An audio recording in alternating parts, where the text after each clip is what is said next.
Ada satu kegiatan unik untuk masyarakat di sini yang berhubungan dengan kuliner. Nah, kayak hari ini saya mau mencari dulu bahan-bahannya. Di depan saya udah ada pohon tungi-tungi. Ini juga dijadikan pagar untuk kebun masyarakat di sini. Cari dulu ya. Yang mana nih, Pak? Kalau kita mau mengambil makhluknya. Jenis ulat kayu menjadi hewan yang dicari. Dahan dari pohon dengan nama lokal tungi-tungi menjadi tempat tinggalnya.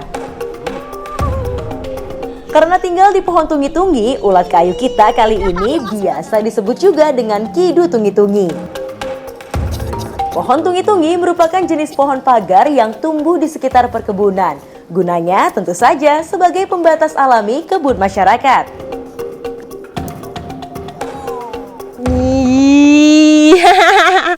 Nih dia nih uletnya, masih bayi tapi itu masih kecil. Coba kita lihat ya di dalamnya ada ibunya apa enggak. Ada lagi lah. Mana? Udah. Nggak ada lagi Pak di dalam. Nggak ada lagi. Ya, udah nggak ada lagi. Tapi kita kayaknya mau cari lagi pohonnya yang lain kali aja dapat yang gede. Ayo Pak, di mana Pak? Sana, situ. Ini nih kotoran-kotorannya banyak. Sepertinya ada di dalamnya nih yang gede. Coba lihat ya. Ayo Bapak James, kita bongkar. Ush, ush. Ini. Ini gede. Ya. Nggak ada ya? Nah, ini dia nih, udah ketemu, gede banget ya.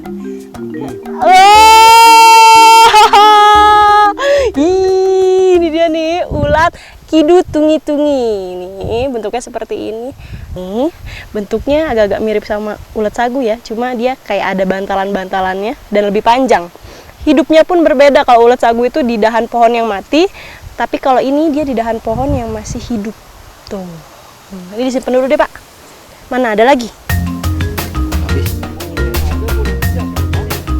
Ulat kidu tungi-tungi merupakan bagian siklus metamorfosis atau fase kehidupan dari kumbang. Di fase ulat inilah, kidu tungi-tungi seringkali dicari masyarakat Sukamandi untuk dijadikan obat dan lauk yang kaya gizi. Menurut informasi masyarakat di sini, pohon tungi-tungi itu banyak banget manfaatnya. Dari pohonnya sampai daunnya itu banyak banget yang nyari untuk dijadikan obat, termasuk si uletnya ini nih. Enak. Dia kayak ada minyak-minyaknya gitu di dalam dan warna isi perutnya tuh putih-putih seperti ini nih, kayak kuning telur. Ini yang enak. Enak banget, Pak. Enak. Bedanya sama ulat-ulat yang pernah saya rasain sebelumnya, ulat sagu itu rasanya lebih getir. Tapi kalau ini itu rasanya mirip-mirip sama ulat babate yang pernah saya cobain di Pulau Rote. Ini sama banget. Enak, gurih, kayak udang.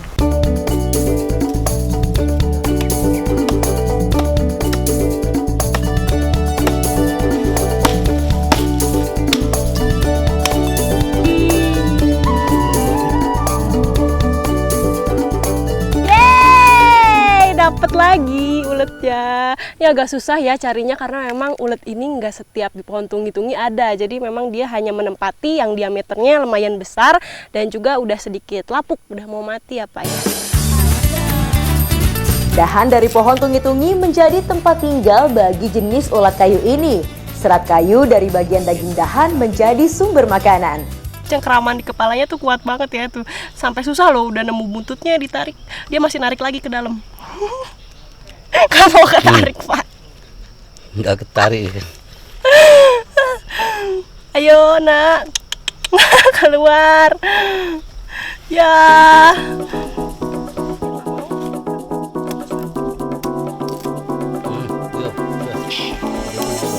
Oh, kepalanya udah nampak. Panjang banget dia. Gede. Mana tadi? Kumpulin di satu.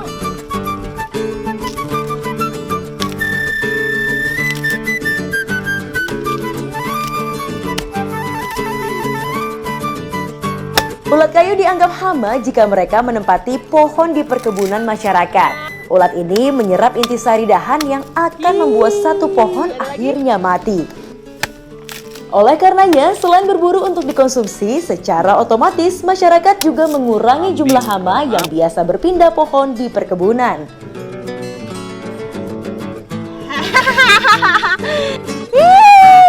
Dapat lagi tuh. Kalau misalnya si ulat ini banyak di satu batang, itu berarti habitatnya cocok. Dari satu batang juga dapatnya 3. Kita udah dapat banyak ya Pak ya. Udah mau 4 malah tuh, ada satu lagi katanya di situ. Dan kalau misalnya mau ngambil ulat ini, jangan lupa ngambilnya dari ekornya, jangan dari kepalanya, karena di kepalanya ini ada cengkraman yang tajam tuh, lihat kepalanya. Tuh, bahaya. Jadi harus dari bawah.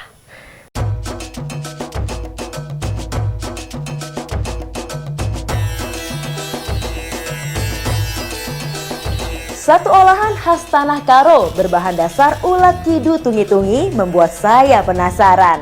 Beragam jenis bahan rempah yang menjadi ciri khas masakan Batak akan menambah karakter rasa kuliner unik ini. Belum, Bu. Setiap bumbu rempah dihaluskan secara terpisah agar tiap bumbu halus sempurna.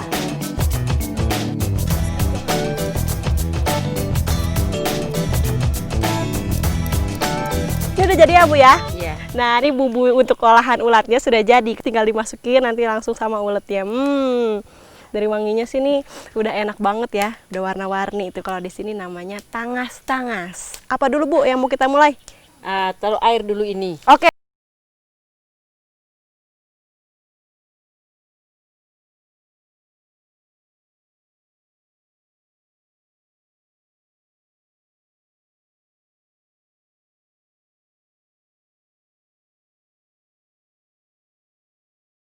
Barengan sama bumbu-bumbunya. Kenapa harus dibarengin? Biar meresap bumbu-bumbunya ke dalam ulatnya supaya lebih gurih, lebih enak. Ditunggu, diaduk-aduk sampai mateng ya Bu ya. Tangas-tangas dimasak dengan api yang sedang agar bumbu dan ulat matang merata. Proses masak dilakukan hingga seluruh kuah meresap masuk ke dalam bahan masakan. Nah, ini setelah udah setengah mateng langsung dimasukin kelapa. Kenapa harus pakai kelapa? Soalnya biar lebih kental dan aroma si ulatnya tuh tambah keluar, lebih gurih jadinya. Semuanya nih Bu. Iya.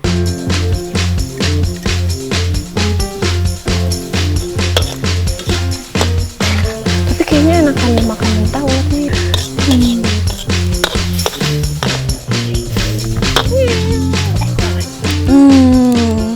Aromanya udah menggugah selera. Saya udah nggak sabar, tapi ini kata ibunya sih sedikit lagi mateng. Udah lapar. Udah wangi banget.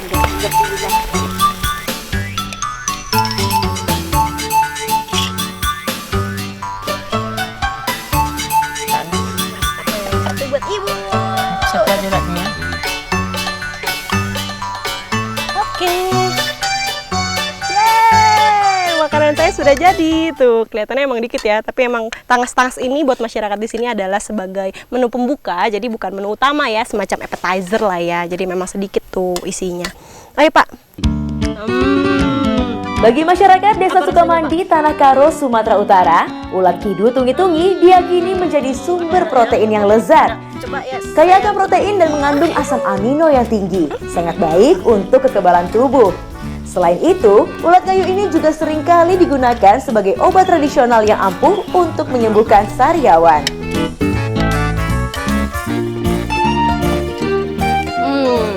Pengetahuan saya bertambah lagi habis nyobain makanan khas di Tanah Karo ini. Nggak nyesel, kemarin udah manjat-manjat cari ulet, dapat hasilnya enak, lezat, dimakannya sama-sama. Nikmat banget. Ikuti jejak saya, jejak petualang. Lagi Pak, tambah lagi Pak.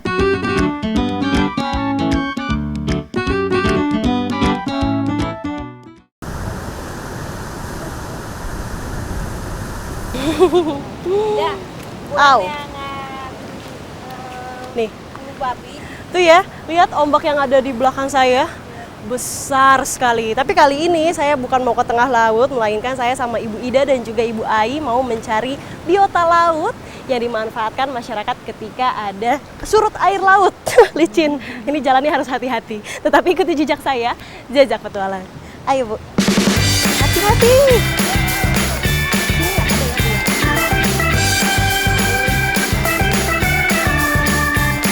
Saat air laut surut, sering dimanfaatkan masyarakat pesisir Pangandaran untuk mencari sumber pakan alternatif.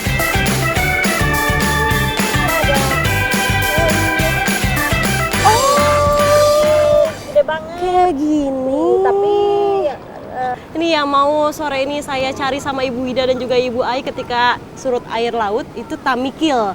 Nah, tamikil ini seperti ini bentuknya. Jadi dia itu mirip seperti bulu babi ya Bu ya. Hanya bedanya kalau bulu babi itu bulat dan durinya jauh lebih tinggi-tinggi, tajam. Ini juga sama-sama tajam, cuma dia lebih pendek dan ada sedikit bagian empuknya di tengahnya nih. Nih di sini. Ini pegangnya juga harus hati-hati. Nih di bagian sini. Tamikil alias chiton merupakan moluska laut dari ordo Chitonida. Mereka banyak tersebar mulai dari perairan dingin hingga tropis.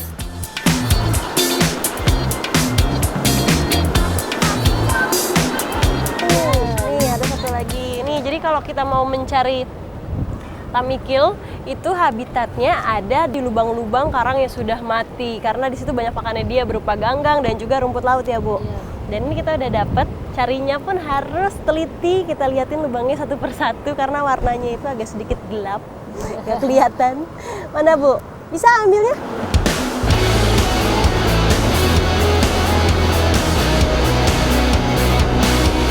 Tamikil termasuk moluska pemakan tumbuhan alias herbivora, sehingga area sekitar karang ini sangat cocok sebagai tempat tinggalnya.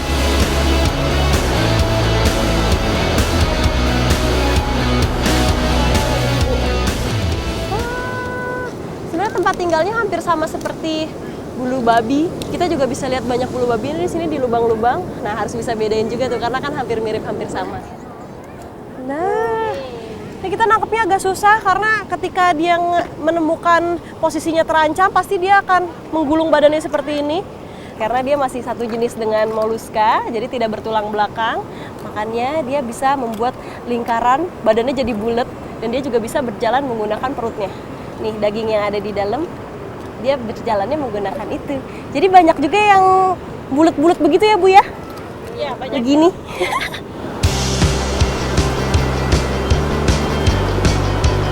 Tamikil memiliki 8 katup cangkang yang terpisah. Fungsinya sebagai pelindung dari predator.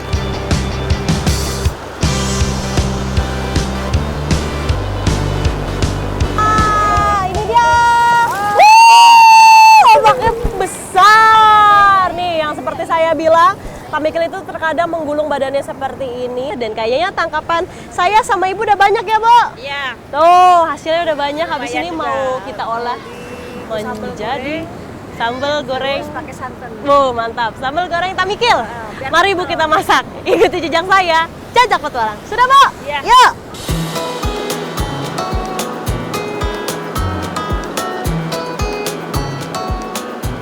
Kita untuk bikin olahan sambal goreng tamikilnya. Sebelumnya ini tamikilnya harus kita rebus dulu supaya mempermudah untuk mengelupas bagian durinya dan juga nanti akan lebih empuk dagingnya ya Bu ya? Iya. Lebih lunak, enak dimakan.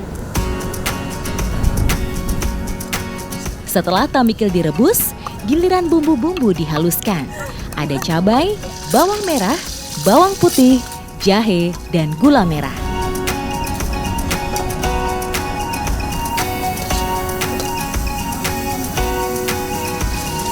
Proses memasaknya tidak membutuhkan waktu lama, cukup 20 menit saja. Ini aromanya setelah sudah jadi dicampur dengan berbagai bumbu sehingga tampilannya cantik sekali. Kayaknya rasanya juga nggak kalah enak ya Bu. Saya sama ibu-ibu udah nggak sabar buat nyicipin. Mari Bu, kita makan.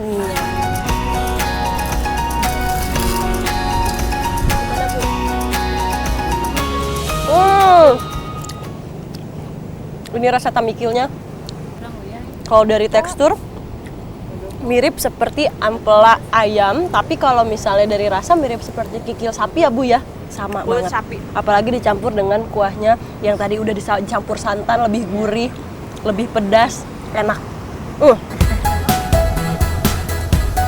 Selain enak, tamikil juga kaya akan kandungan protein yang bermanfaat bagi tubuh.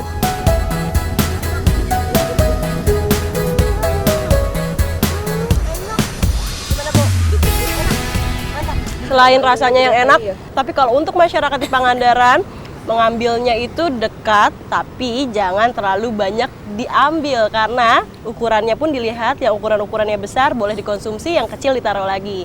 Tetap ikuti jejak saya, jejak petualang.